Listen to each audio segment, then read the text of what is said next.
Dengan kita telah mengetahui perbedaan-perbedaan di antara tanda tanwin ini, maka di mana bacaan Al-Quran kita yang boleh didengungkan dan mana pula bacaan Al-Quran kita yang tidak boleh didengungkan. Assalamualaikum warahmatullahi wabarakatuh. Alhamdulillahi rabbil alamin.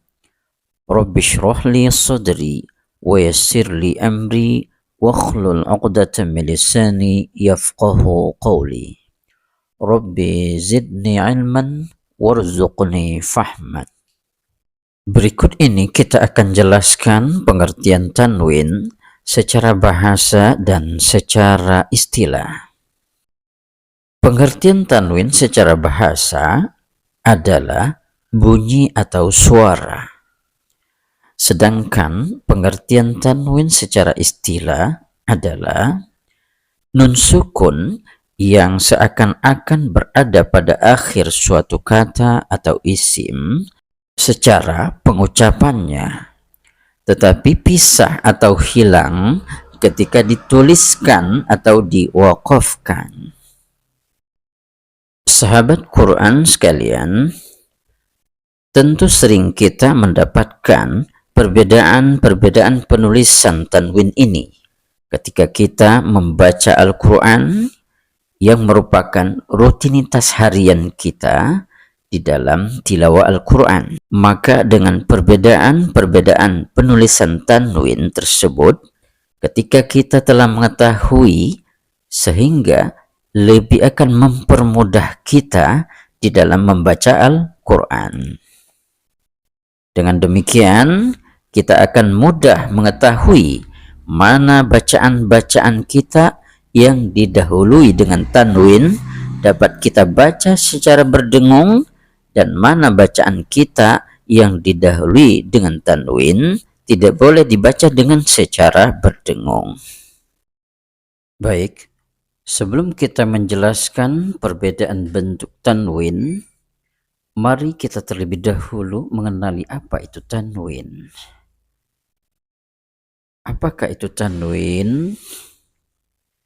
Yang pertama, tanwin adalah nun sukun tambahan yang diletakkan di akhir kata atau isim. Contoh pada kata bunyanu, kemudian ditambahkan nun sukun di akhirnya sehingga dibaca menjadi bunyanun. Apakah seperti ini yang dinamakan tanwin? Tentu bukan.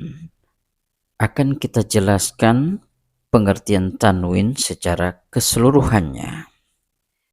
Mari kita lihat lagi.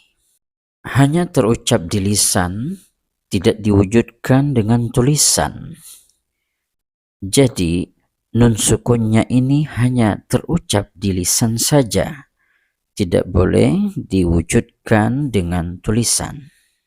Karena nun matinya tidak boleh ditulis, maka ditambahkanlah harokat dhammah yang sama seperti harokat asalnya sebagai simbol tanwin. Maka jadilah seperti demikian. Bunyanun. Teman-teman sekalian, perlu kita perhatikan ketika ada pertanyaan, mana tanda tanwin pada kata bunyanun? Kebanyakan kita menjawab dhammatain, atau dua dhammah, atau dua fathah, atau dua kasrotain. Nah, jawaban seperti ini sebenarnya kurang tepat. Jawaban sebenarnya adalah tanda tanwin pada kata bunyanun adalah harokat dhammah yang kedua. Mengapa demikian? Karena harokat yang kedua inilah kata bunyanun diakhiri dengan nun sukun. Sedangkan dhammah yang pertama merupakan harokat asli dari bunyanu. Kita lanjutkan pengertian tanwin. Tanwin dibaca ketika wasal dan tidak dibaca ketika waqaf atau berhenti. Sebagai contoh, Bismillahirrahmanirrahim. Innahu ala kulli syai'in qadir. Pada tanda tanwin fathah kita baca karena disambung atau wasal. Sedangkan tanda tanwin dhammah kita tidak baca karena kita waqaf atau berhenti. Teman-teman sahabat Quran sekalian, kita lanjutkan pada pembahasan inti pada video kali ini, yaitu perbedaan bentuk tanwin. Kalau kita perhatikan tiga bentuk tanwin ini, jelas dari penulisannya memiliki perbedaan-perbedaan. Kita mulai perhatikan dari dhammah yang pertama. Bentuknya seperti ada nun terbalik di atasnya. Yang kedua, dhammahnya ada dua atau double. Yang ketiga, dhammah plus mim kecil. Kemudian kita lanjutkan, coba perhatikan bentuk fathah.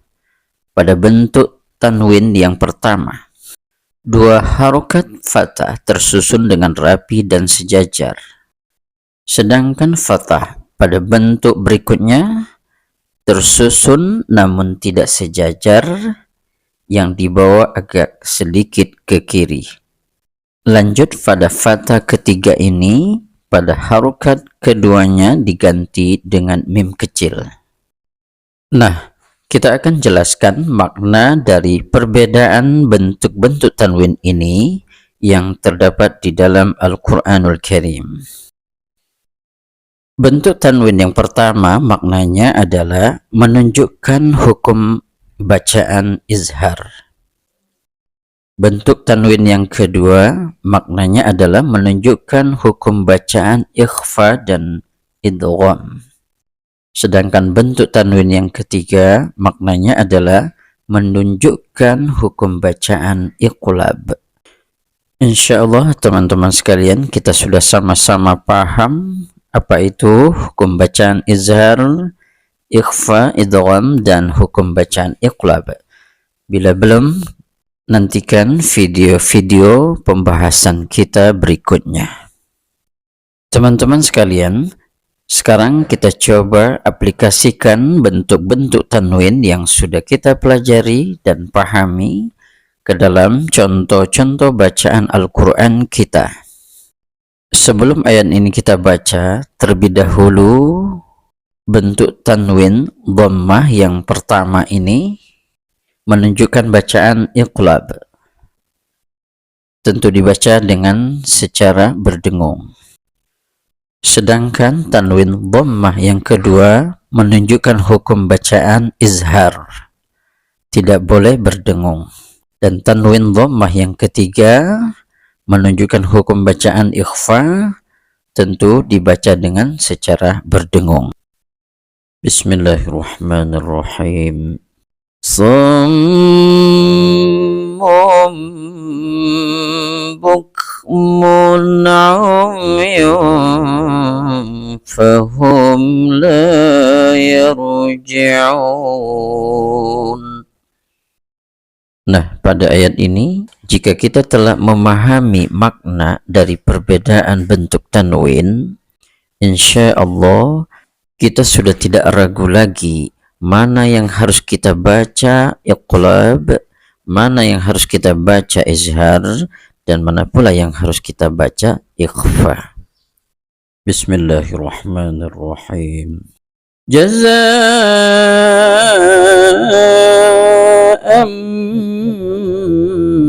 min rabbika 'ata'an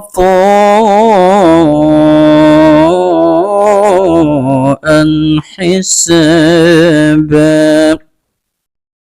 Pada fathah tanwin yang pertama ini menunjukkan bacaan idgham, dan fathah yang kedua menunjukkan tanda bacaan izhar. Contoh lain, Bismillahirrahmanirrahim. فهو في عيشة راضية في جنة عالية.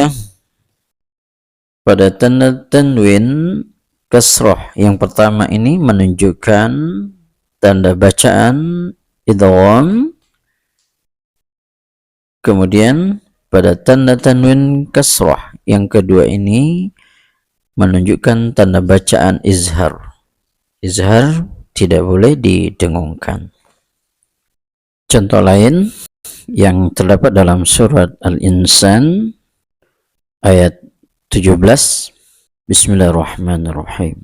Wa yusqawna fiha ka'san